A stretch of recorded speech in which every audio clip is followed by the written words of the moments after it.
President Trump is angry and frustrated over the removal of a senior FBI official from special counsel Robert Mueller's team over alleged anti-Trump text messages, a development that surfaced after former National Security Advisor Michael Flynn's guilty plea in the Russia investigation.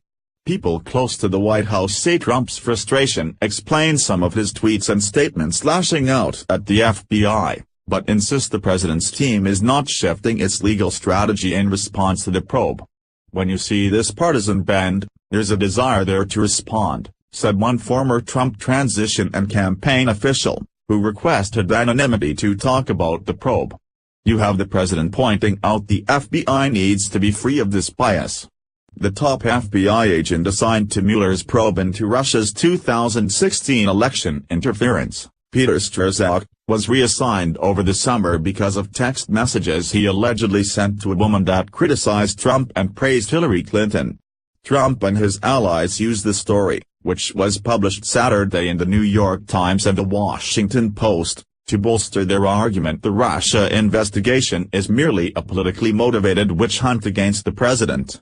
Despite Trump's mounting frustration with the probe, the White House has decided that cooperating with the special counsel's office is the best way to bring it to a swift conclusion.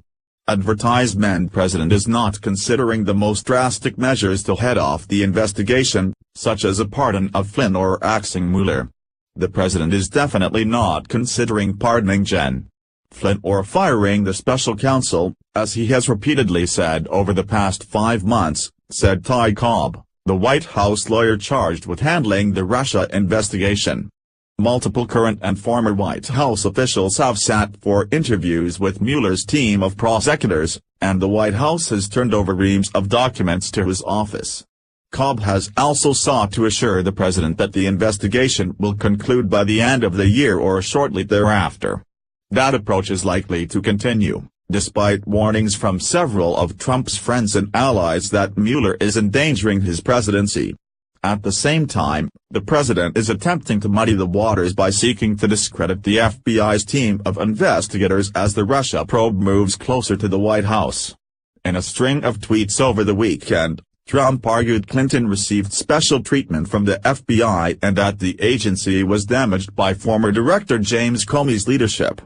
After years of Comey, with the phony and dishonest Clinton investigation, and more, running the FBI, its reputation is in tatters, worst in history.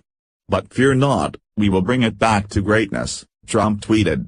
The president repeatedly cited reports about Strzok, a top FBI counterintelligence investigator who also played a leading role in the Clinton email probe in 2016. Which ended with no charges brought against Trump's Democratic opponent. "Now it all starts to make sense," Trump tweeted. Trump doubled down on that argument on Monday, telling reporters it is very unfair Flynn was charged with a crime and Clinton was not. Mueller has thus far charged 4 people in his investigation into whether the Trump campaign coordinated with Russia's election meddling efforts, most recently Flynn, who is widely viewed as the special counsel's biggest get. Flynn's decision to plead guilty to lying to the FBI and cooperate with Mueller is a sign of growing trouble for other White House officials and possibly Trump himself, according to legal experts. The retired Army lieutenant general was a close confidant of Trump during the campaign and spent nearly a month at the highest levels of the White House, meaning he could reveal damaging information to Mueller's team.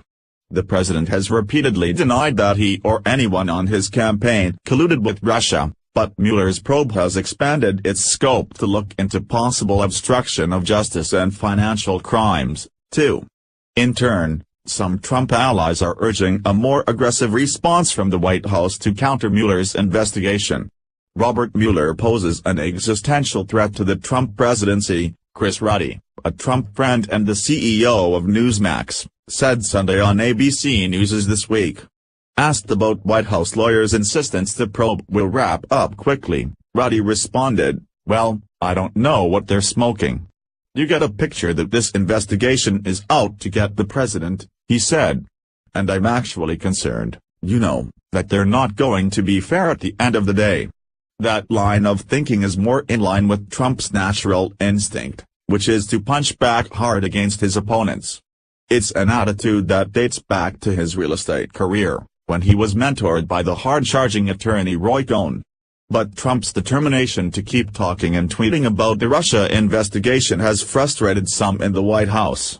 The latest example is the president's Saturday tweet claiming Flynn had been fired over false statements not only to Vice President Pence, but to the FBI, a stunning claim that legal experts said could open the president to charges of obstruction of justice. The message implied that Trump had known Flynn made false statements to agents about his talks with Russia's U.S. ambassador at the time he fired him, and appeared to add new significance to his decision to fire Comey, who was investigating Flynn. It forced the White House to scramble to respond. One of Trump's lawyers, John Dowd, later said he drafted the message, a detail that could limit the president's legal exposure. By Monday, Dowd was arguing the president, by nature, cannot obstruct justice.